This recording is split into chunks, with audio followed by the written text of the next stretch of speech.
Radio Publique Africaine.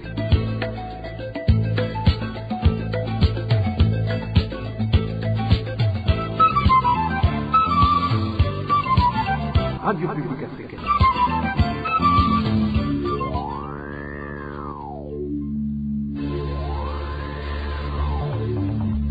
C'est le moment de suivre le journal parlé en français.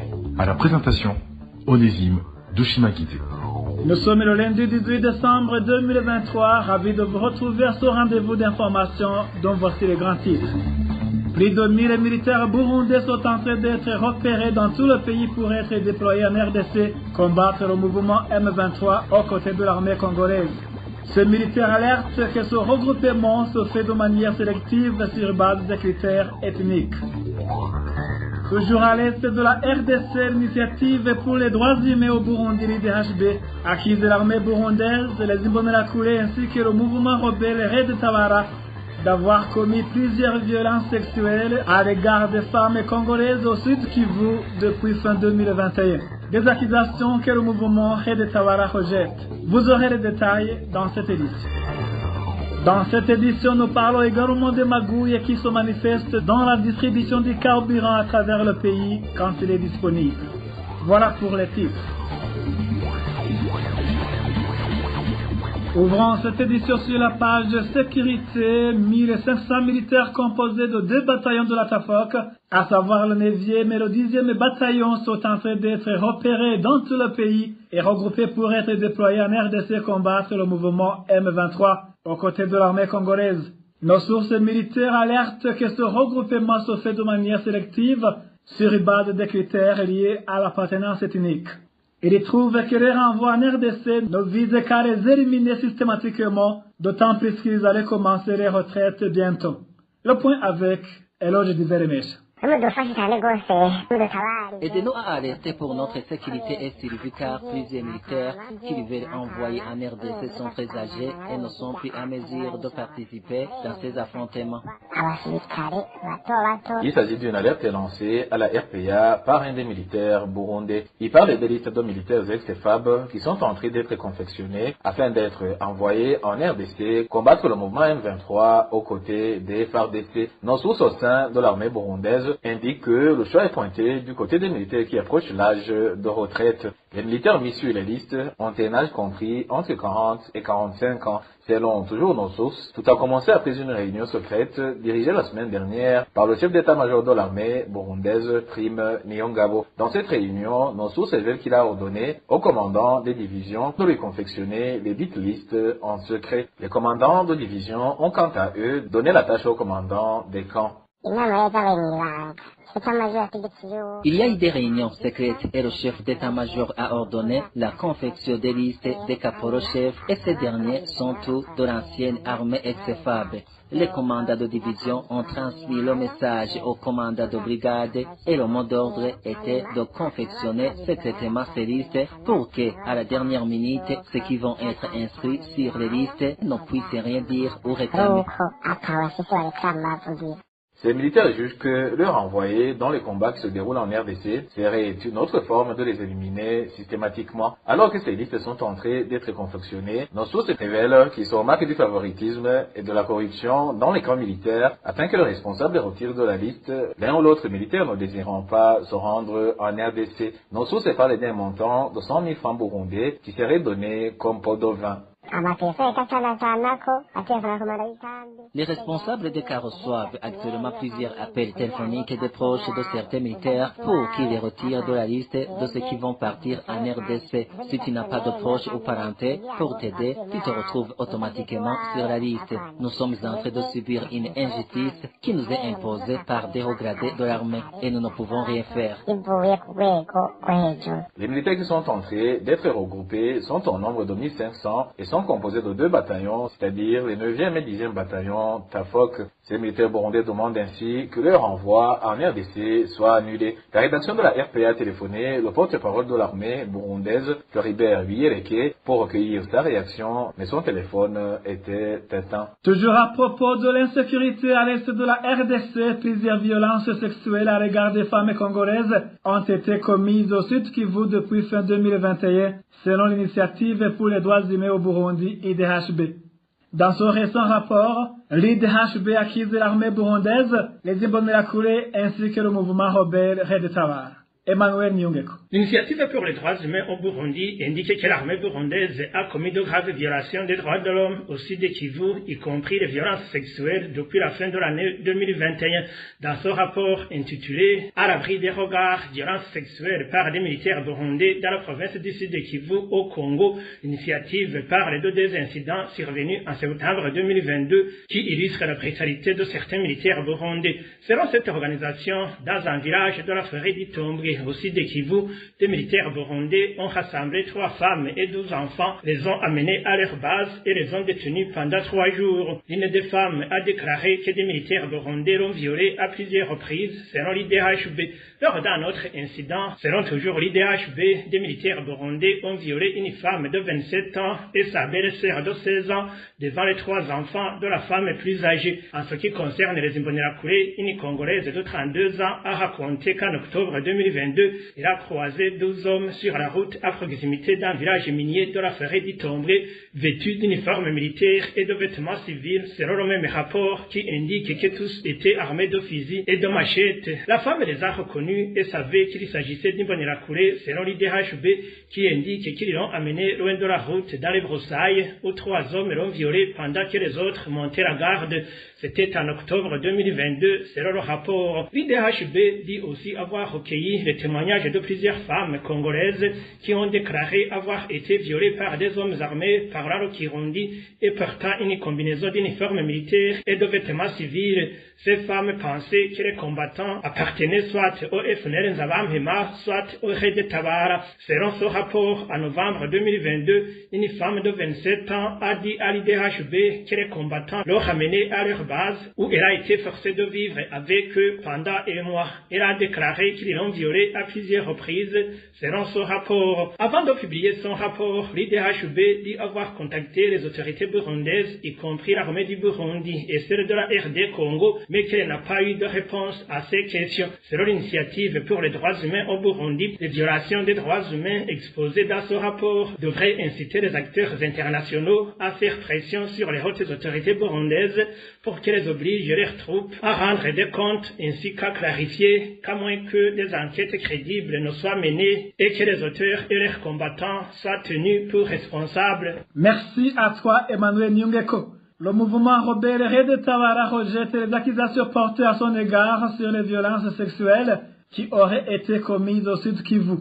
Red Tabara accuse l'IDHB de ne pas avoir suffisamment fouillé dans ses investigations. Le point avec Emile Nivasumba. Dans son communiqué de ce lundi, le mouvement Red Tabara rejette les accusations selon lesquelles ces combattants ont enlevé des femmes et les ont détenues comme esclaves sexuels en novembre 2022. Ce mouvement rebelle burundais dit regretter que l'IDHB ait publié de telles imputations qui manquent totalement de fondement. L'invraisemblance du récit de la femme est patente et aurait pu alerter les investigateurs de l'IDHB s'il y avait eu plus de rigueur méthodologique, indique le mouvement rebelle burundais. Red Tabara indique également qu'il n'a pas de base dans la zone près de Fizi, citée dans le rapport, un fait qui met en contradiction l'IDHB qui dit elle-même que l'emplacement exact du groupe et ses zones d'opération ne sont pas confirmés. Poursuit le communiqué. Red Tabara déplore aussi que sur le plan méthodologique,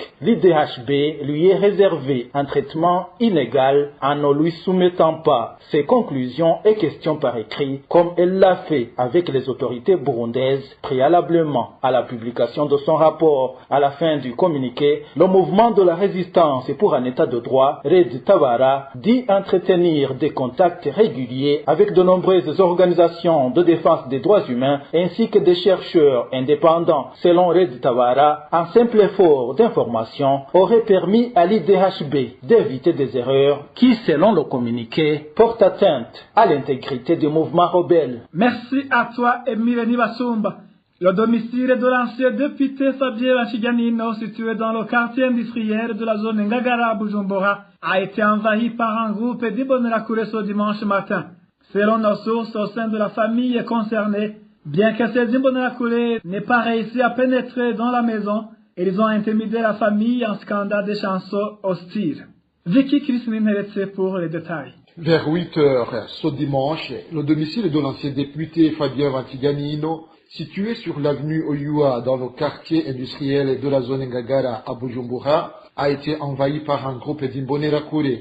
Selon nos sources au sein de la famille visée, ces Imbonerakure, engagés dans des activités sportives, se sont arrêtés au domicile de l'honorable Fabien Vantiganino et ont pénétré par l'entrée principale et ont entonné des chansons hostiles aux personnalités telles que Agathon Rwasa, président du parti CNL, et l'ancien officier Godefroid Niyombare, accusé de tentative de renversement du pouvoir. Nos sources précisent que, malgré le temps passé à chanter, ces Imbonerakure ont quitté les lieux sans avoir franchi les portes de la maison, ni causé de dommages au domicile de l'ancien député. Le déploiement des Imbonerakure au bureau du parti CNR et chez Fabien Vantiganino est un comportement de peur.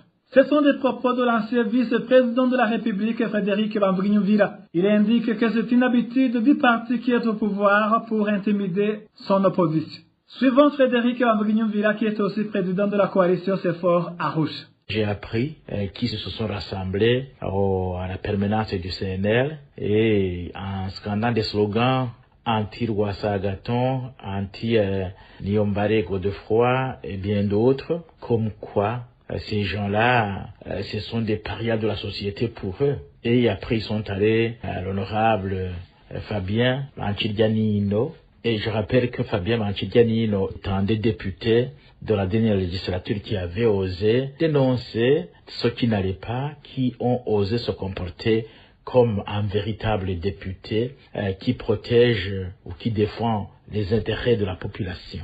Alors, pourquoi ce comportement? D'abord parce que, pour moi, ces personnalités font peur au parti CNDD-FDD. Et le parti CNDD-FDD, souvent pour des actions honteuses, ils n'osent pas apparaître, mais ils envoient des Imbonerakure pour qui ils n'ont pas encore eu un sens d'avoir honte, comme on l'appelait dans les sociétés ancestrales Ibishegu.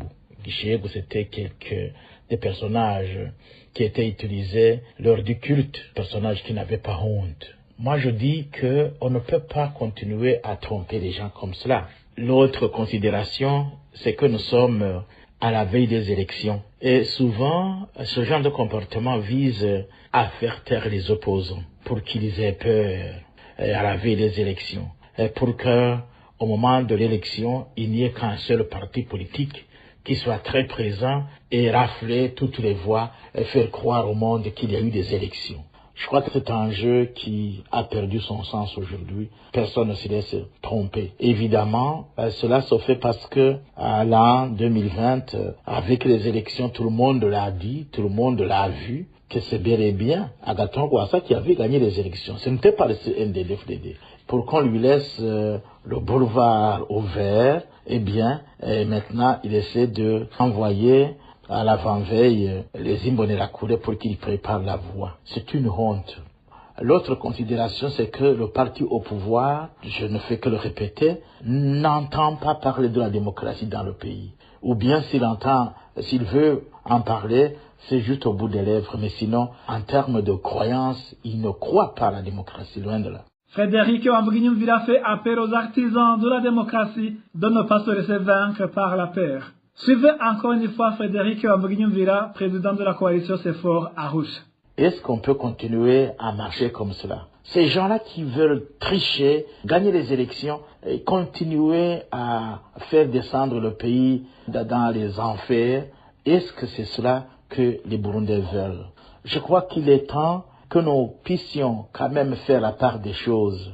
Les Burundais, ils ont enduré beaucoup de choses. Et c'est le moment, il faut dire, qu'ils ont des droits à défendre. Des droits acquis qu'ils doivent protéger, qu'ils doivent continuer à protéger. Parce que les menaces de leurs droits, c'est bel et bien le pouvoir du CNDD-FDD. N'en déplaise à ceux qui pensent que c'est un groupe du CNDD-FDD. Mais ce groupe du CNDD-FDD qui dirige le CNDD-FDD, c'est bel et bien le CNDD-FDD, n'est-ce pas? Le chef de l'État, il est dedans. Le chef du parti politique, il est dedans. D'autres hauts cadres du parti sont dedans. Qui n'est pas dans ce jeu? celui qui n'est pas dans ce jeu, qu'il ose dire qu'il n'est pas dans ce jeu. On ne peut pas essayer de protéger le criminel et croire que toi tu es saint. Quand tu ne dis rien, dites-le en toute clarté que tu n'es pas avec des criminels. Et alors là, les Burundais vous diront merci parce que vous êtes distancés de ces criminels-là. Je crois que c'est cela qu'il faut faire. Les gens vous diront non, ils vont nous tuer. Mais oui, mais si toi tu continues à profiter de la situation, t'enrichir démesurément et au même moment dire que ces gens ils sont mauvais, mais toi tu fais quoi? Donc c'est là où je dis, il est temps que des Burundais quand même osent dire non. Je crois que cet endroit, ça ne me va pas, j'ai faim, je n'ai pas comment me déplacer, je reste à la maison, je ne peux rien faire parce que tu m'as empêché d'agir. Tu m'as retiré tous les outils pour que je puisse être libre, pour que je puisse me déplacer. Eh bien, je dis non. Est-ce que c'est difficile? Possible. Mais que le peuple sache que le pouvoir a besoin des Burundais, que le peuple n'a pas besoin du pouvoir. Lorsque vous comprendrez son message, vous comprendrez qu'il est temps d'agir. Parce que le pouvoir que vous méritez n'est pas celui-là. Et ces jeunes, je les conseillerais de se rappeler des jeunes du passé qui se sont comportés ainsi. Et qu'est-ce qu'ils sont devenus maintenant? Ils sont devenus rien. Ils ont honte. Et ces jeunes, au lieu de participer à construire leur propre pays, et ils se comportent ainsi, à traquer les opposants. Et ce sont des citoyens à part entière. Seulement, leur tort est de dire, nous aussi, nous pouvons participer à la gestion de l'État. Mais tout Burundais a le droit de le dire. Donc, la démocratie, c'est ça. C'était Frédéric Ambrinyouvera, président de la coalition politique CEFOR Arusha. Toujours au chapitre sécurité, la rédaction de la RPA a pu répertorier 4 cas d'assassinat dans 3 provinces du pays au cours de la semaine dernière. Parmi les victimes, 3 ont été retrouvées mortes et une autre a été poignardée. Elvis Mungere pour les détails. Des corps sans vie non identifiés, portant détenus de combat des forces armées congolaises ont été retrouvés dans les champs très tôt le matin le vendredi dernier, tout près de la rivière Rusizi, sur la transversale 7, sur la colline Kaburanwa, en commune Buganda, de la province Chibitoki. Nos sources à Buganda estiment qu'il s'agit de militaires burundais tués par des inconnus lorsqu'ils fuyaient des combats en RDC. En province Gitega, encore un homme a été retrouvé dans un champ de maïs sur la colline Gwingiri, en commune Bugendana, vendredi dernier. Celui-ci indique qu'il est mort après avoir trop bu, tandis que d'autres disent qu'il a été étranglé parce qu'il avait des blessures au niveau de la tête.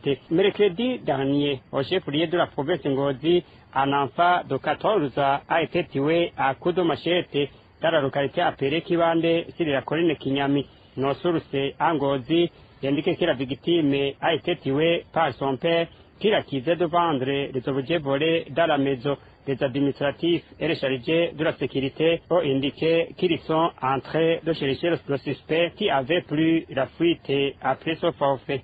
Merci à toi, Elvis Mungere. Après une petite transition, nous parlons économie. Le gouvernement burundais traverse une grave crise économique. Propos de Faustin Ndikumana, président de l'organisation Parole et Action pour le réveil des consciences et l'évolution des mentalités par cycle. Dans une conférence de ce lundi consacrée à l'analyse de la révision budgétaire, Faustin Ndikumana a indiqué que le gouvernement burundais devrait d'abord reconnaître qu'il est en crise et ensuite prendre des mesures qui s'imposent pour se relever. Suivez Faustin Ndikumana, président de Parcel. Détrompez-vous, je le répète, le gouvernement, la situation du Burundi est difficile. On ne pourra pas faire face à cette difficulté économique, même si on mobilise autant que faire sauter les recettes fiscales. Les recettes fiscales sont mobilisées en framboux. Les framboux, on ne va pas acheter. Même le gouvernement vient d'annuler certaines dépenses liées à l'importation, liées à au paiement d'office. Problème. Donc, une stratégie de mobilisation de financement extérieur, ça c'est très fondamental. La transparence dans la préparation du budget de 2024-2025 pour qu'à l'horizon de moyen terme, on commence à se préparer et ne pas continuer à sombrer dans l'incertitude, d'évoluer dans l'inconnu non planifié et opérer des réformes consistantes à travers la récente publication des résultats de l'évaluation PIFA. qui devait inaugurer une dynamique d'introduction des réformes nouvelles, parce que l'analyse a été faite, les résultats sont là. Aussi, le gouvernement doit prouver sa volonté de faire une stratégie de lutte contre la corruption. Ça sera un contrôle budgétaire sérieux. Des institutions comme la Cour des comptes,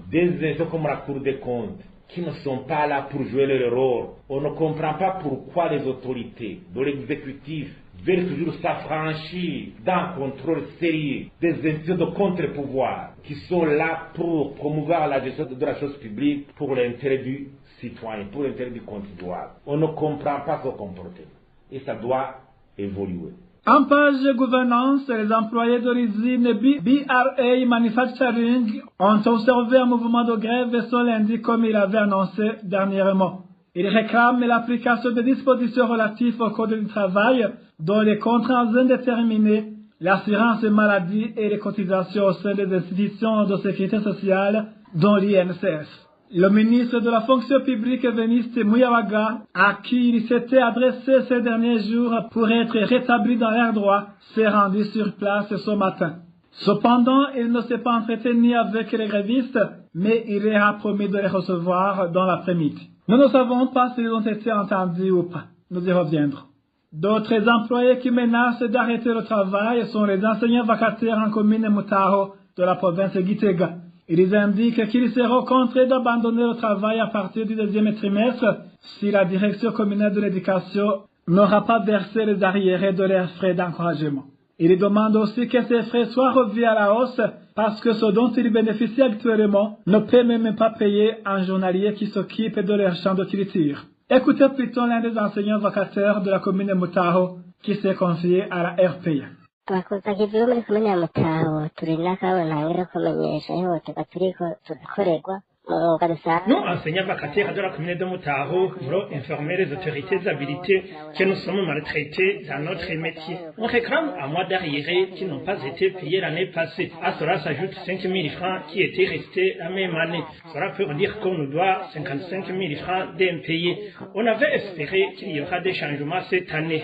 Au contraire, la situation s'est empirée. Nous avons constaté que nos frais d'encouragement ont été diminués alors qu'on avait signé des contrats.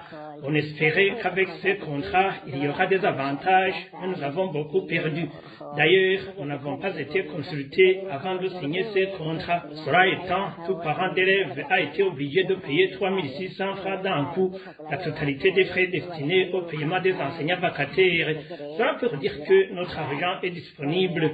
Nous ne savons pas pourquoi nous ne sommes pas régularisés. Nous voulons informer le ministre ayant l'éducation dans ses attributions que nous sommes malmenés. C'est incompréhensible que quelqu'un s'adonne au service de la nation et qu'en retour, il ne soit même pas capable de payer un domestique.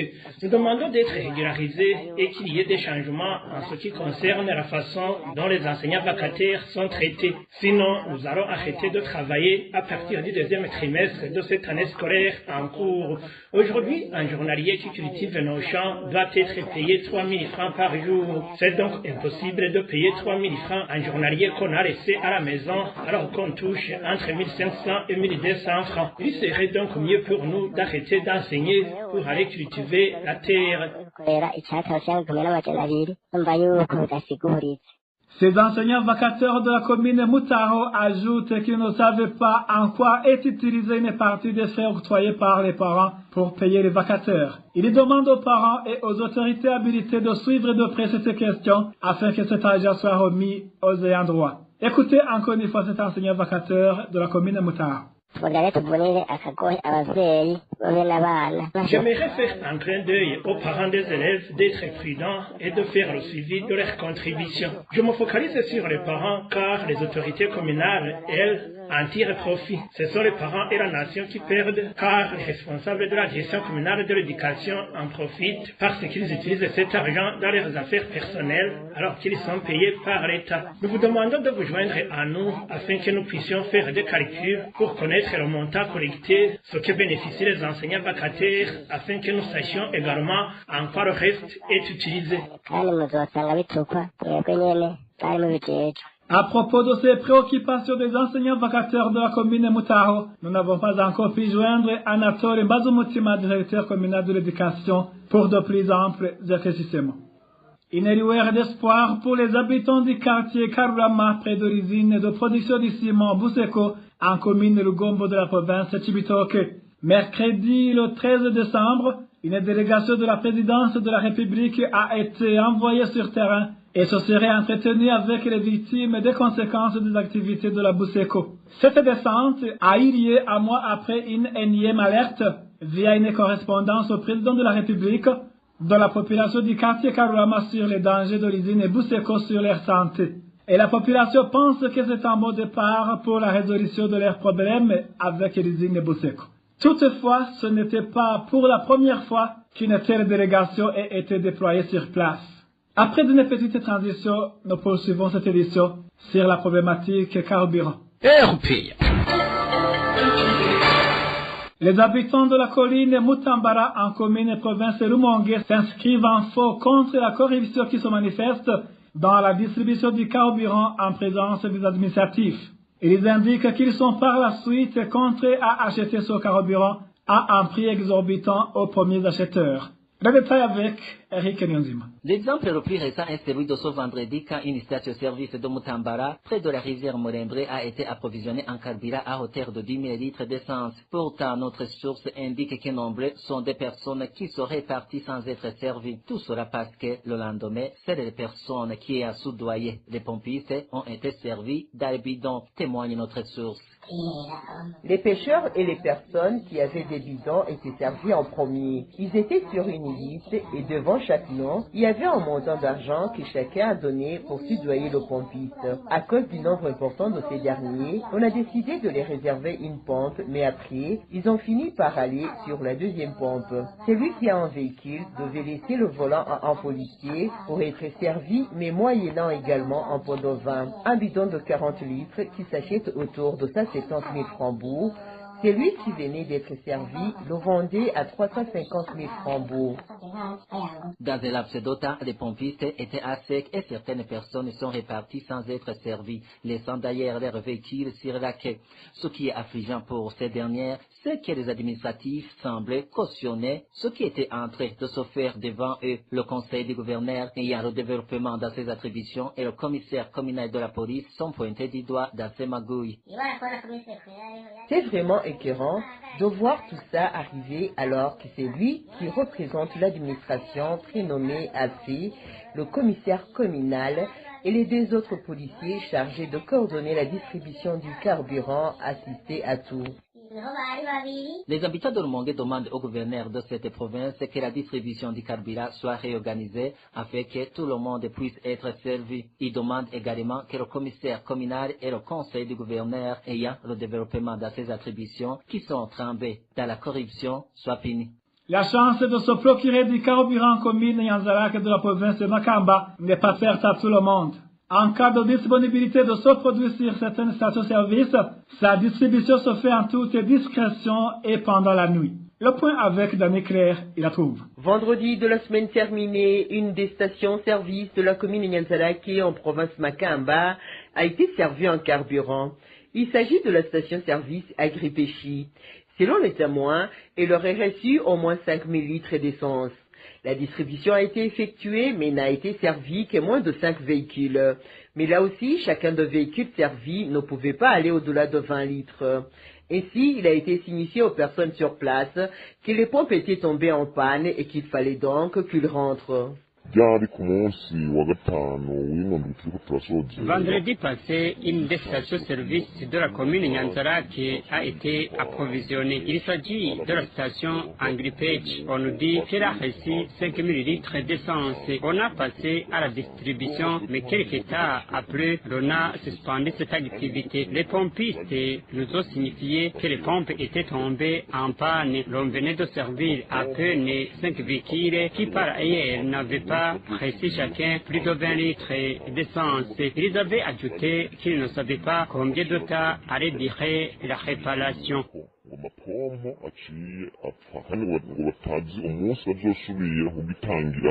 Curieusement, selon les habitants de cette commune, il ne restait plus rien dans les réservoirs de cette station-service. La distribution se serait passée distraitement et pendant la nuit. Nous apprenons qu'il n'y a plus de carburant dans le temps de cette station-service. Il a été vendu en toute discrétion. La distribution se faisait dans les heures de nuit. Ce sont les propriétaires des équipes de pêche qui en bénéficient. Les autres qui ont été servis étaient les vendeurs du marché noir. Ils devaient d'abord corrompre les pompistes, mais eux aussi, ils devaient passer récupérer la marchandise de la nuit.